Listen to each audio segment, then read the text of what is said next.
Nelle relazioni il tradimento è qualcosa che si costruisce in due. Quando si interrompe una relazione, sentimentale, di amicizia, professionale, politica, per il tradimento di uno dei due partner, la delusione prevale, insieme a una forte rabbia verso se stessi per non aver saputo prevedere, per essersi fidati. La fiducia in realtà porta sempre con sé il rischio del tradimento. Ci sentiamo traditi proprio in quei rapporti in cui ci affidiamo di più e si può essere traditi solo quando ci si fida e ci si affida veramente, perciò soprattutto da persone affettivamente molto vicine, partner, genitori, amici, fratelli, amanti, soci, non da chiunque. Più grande è il coinvolgimento emotivo, affettivo e sentimentale, più forte è il sentimento di tradimento nel momento in cui vengono deluse le aspettative e non mantenute le promesse ricevute. Scoprire un tradimento porta necessariamente a ripercorrere tutta la relazione e a darle un significato diverso alla luce del tradimento. Tutti gli eventi sono riletti come indizi non compresi di un inganno preannunciato, prove lampanti a posteriori. Ma il tradimento non è qualcosa che accade all'improvviso e di solito è solo una parte che si inserisce all'interno di un susseguirsi più ampio di eventi e le cui condizioni vengono costruite nel tempo. Fa male dirlo, ma la costruzione di un tradimento avviene sempre con il sostegno di due parti, due fidanzati, due coniugi, genitore e figlio, fratello e sorella. Una costruzione condivisa volontariamente o meno, consapevolmente o meno. Senza saperlo si stimola un partner, o un amico, o chiunque altro a tradire, per esempio con un atteggiamento passivo o se ci si affida totalmente all'altro, senza mantenere spazi di autonomia, senza mantenere una propria rete di relazioni. Si creano così, involontariamente, le condizioni favorevoli. Chi è causa del suo mal?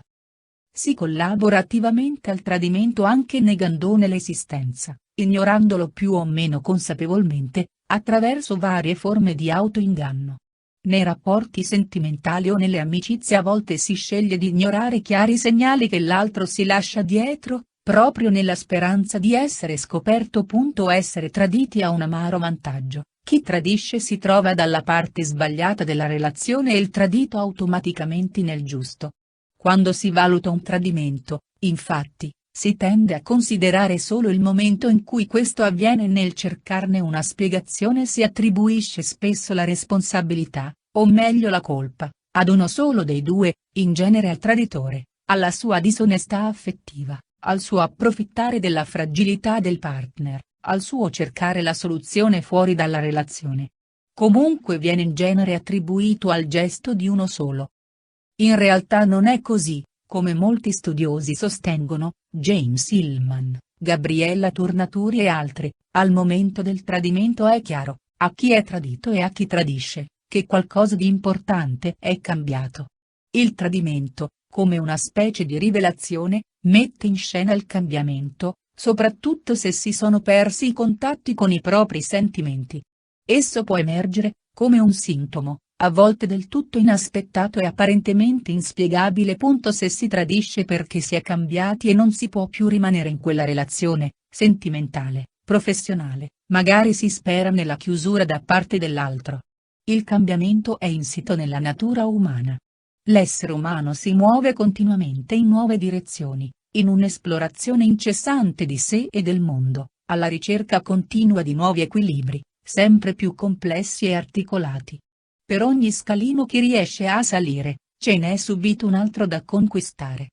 Questo continuo movimento lo porta a volte lontano non solo da relazioni sentimentali fino ad allora immaginate eterne, ma anche da se stesso, da parti di sé che non gli appartengono più.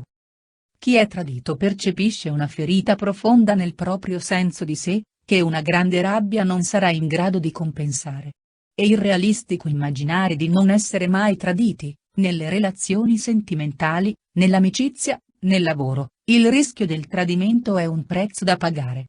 È una triste considerazione, ma si può imparare qualcosa dal tradimento, comprenderne le ragioni e le responsabilità personali può rendere forse l'esperienza meno devastante e magari può consentire di recuperare un maggior senso di controllo sulla propria vita.